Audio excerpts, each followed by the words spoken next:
bundan bir 70 yoki 80 yil avval Shom o'lkalarida bo'lgan bir voqea, bo'lib o'tgan voqea.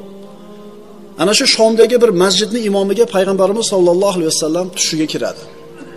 Tushiga kirib aytadiki, falonchiga borib ayt, u o'sha falonchi jannatda mening hamrohim bo'ladi, do'stim bo'ladi dedi. Rasululloh ismini aytgan boyagi falonchi kishi shu masjid yonidagi kichkinagina bir do'konda savdo qiladigan oddiy odam edi. Bu haligi avf qilish, kechirib qo'yish, aybini yopib qo'yishlik masalasiga taalluqli bir amaliy misol. Imom Rasululloh tushida aytgan boyagi kishini uyini topib bordi, eshigini qoqdi. Haligi odam chiqdi.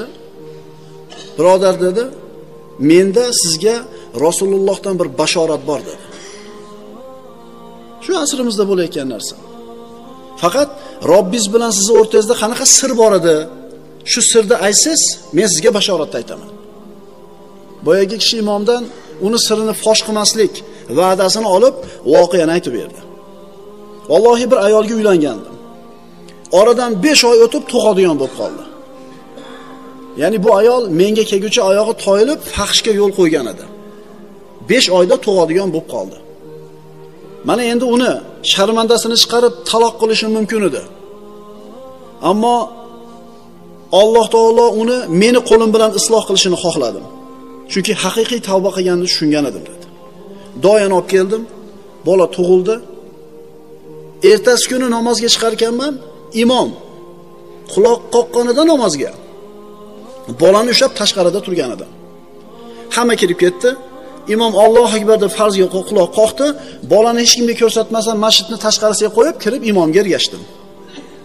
Mo sirni yopishni ko'ring. Namoz o'qib bo'lganimizdan keyin bola yig'lashni boshladi. Hamma yig'ilib atrofida jamlanib ketdi. Kim ekan? Men ham hech narsani bilmagandek bordim. Nima ekan bu deb so'rasam, qara, birov bolani tashlab ketib shu yerga dedi. Menga beringlar shuni dedi. Menga beringlar, men boqib olamiz buni dedi. Ko'tarib olib borib, onasini qo'liga topshirdi. Qo'ni-qo'shnilarning oldida boqib olingan bola bo'lib qoldi. Mana shu qilgan ishi uchun, mana shu aybini yopib qo'yganligi uchun, sharmanda qilmasdan avf qilib qo'yganligi uchun Rasululloh tushiga kirib, falonchiga ayt, jannatdagi mening rafiqim bo'ladi dedi.